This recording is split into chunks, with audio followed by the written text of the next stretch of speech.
Assalamu alaikum, sister. Congratulations on your Shahada. May Allah bless you and guide you in your journey in Islam. You stated that you took your Shahada 5 months ago on your own, and I'm just wondering if you're familiar with the way to take Shahada, which I'm sure you are because you stated you have read a lot online and you've been conversing with Muslims online, alhamdulillah. So I just want to mention that, of course, Allah accepts our, shahada that is sincerely taken in our hearts.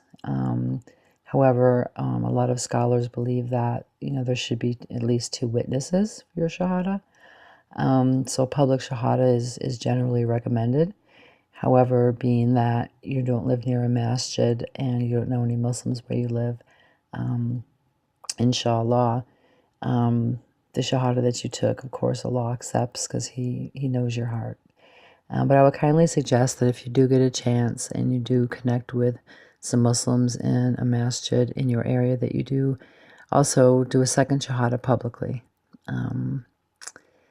Not only is it, a very special time, to share with your Muslim brothers and sisters, but it's also the public declaration of your testimony to Allah subhanahu wa ta'ala as well as Islam.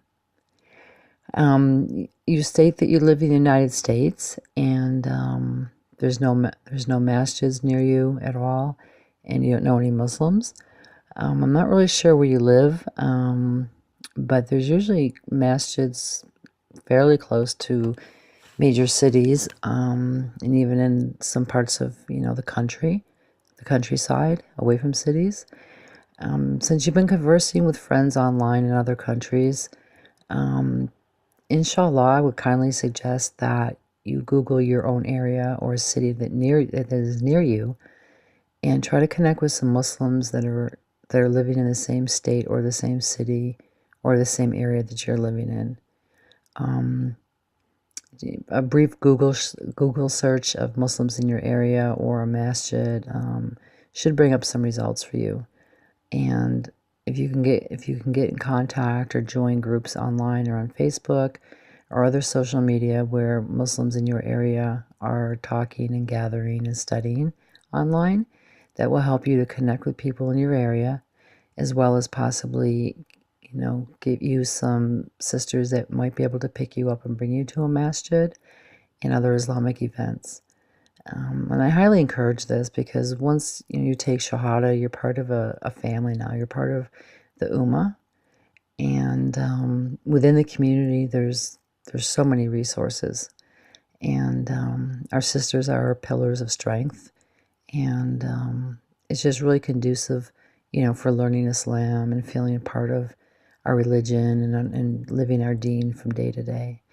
So I highly suggest that you do an online search for masjids or Muslim groups or Islamic centers in your area or near your area. Because like I said earlier, some sisters may be able to come out and pick you up, or there may be, services for people who live out in the country where somebody goes around and picks up Muslims who don't have transportation. That's very important. The social aspect, especially when it comes around time for holidays like Eid and things like that. You want to feel a part of that, It's possible to feel part of it, when you're alone, but it just adds more to the experience when you're, doing things with other Muslims. And it also strengthens us.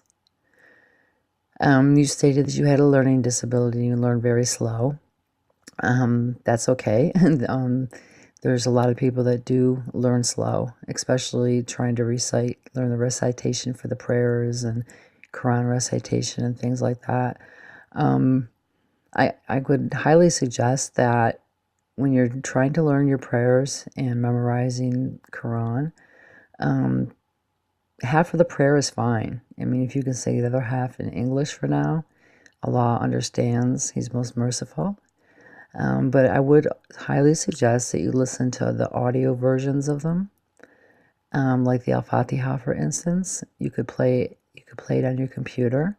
Just keep playing it over and over and over again, and inshallah, you will learn them. It might take some time, but you will. When I first took Shahada and I was trying to learn my prayers in Arabic, it was difficult for me as well. And what I did was I just kept playing over and over and over again the Al-Fatiha, to start out with. And then one day I just did it. It was really beautiful. And in fact, my daughter, who was like 3 or 4 at the time, she was listening to the tapes along with me. And she picked it up actually faster than I did, the Al-Fatiha. She was reciting it, before I was. But I found that listening to the audio tapes or on the computer really helps. Also studying online, taking courses like at the Online Islamic University. Um, the courses are free, and I think it's a one-time, once a semester sign-up fee, and that depends on your country. And I think since you're in the U.S., it might be a little bit higher, but I'm not sure. You might want to check that out. Um, so those courses are very helpful as well, and you'll also get to interact and feel part of an Islamic community. I know you feel really alone right now and frustrated.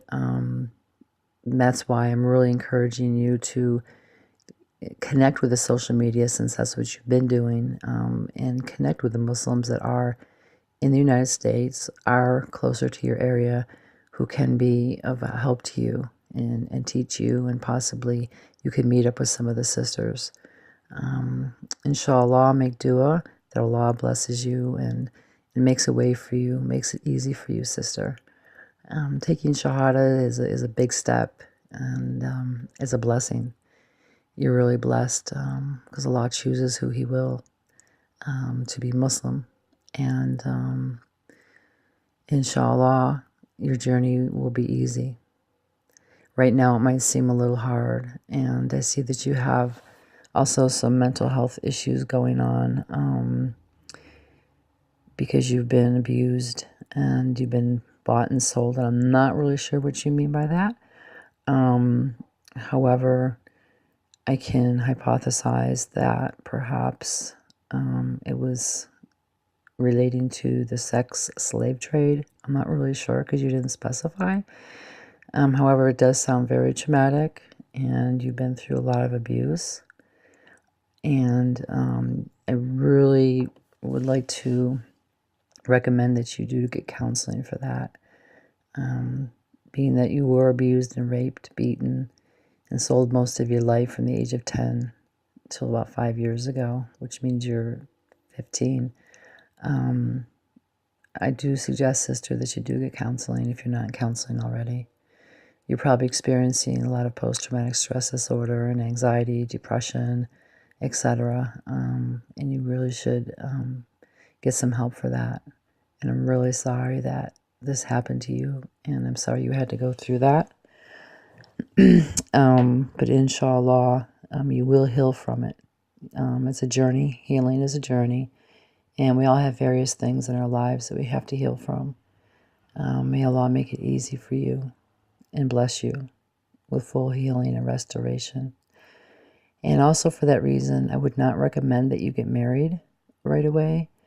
I would suggest, sister, that you heal from all the trauma that you've been through, that you take the time to get through that and to love yourself and to move on with your life and to get over any issues that you may have as a result of all the abuse and rape and trauma. Because that's some pretty heavy-duty stuff. And you wouldn't want to bring any of that into a marriage. You know what I'm saying? As far as, nightmares or fears or trust issues and things like that, I would highly suggest, sister, that inshallah you get those worked out before you consider marriage. And also, this time now is, kind of like between you and Allah subhanahu wa ta'ala. You just took Shahada. Inshallah, I would suggest that you study Islam and learn more about the rights of a wife in marriage, learn more about the marriage institute itself in Islam, and what Allah has designated, a marriage to be. Familiarize yourself with the foundations of marriage, communication, loving relations, and things like that. I think you just have right now is, a me time. It's a me time in that it's time, for you to, evaluate your life, heal from the trauma you've been through, learn and embrace your new way of life, which is Islam, which I'm sure you're doing, and also connect with sisters who can be a support and who can teach you and who can guide you and who can love you and help you in this journey. So therefore, contrary, I would not recommend, getting married right now.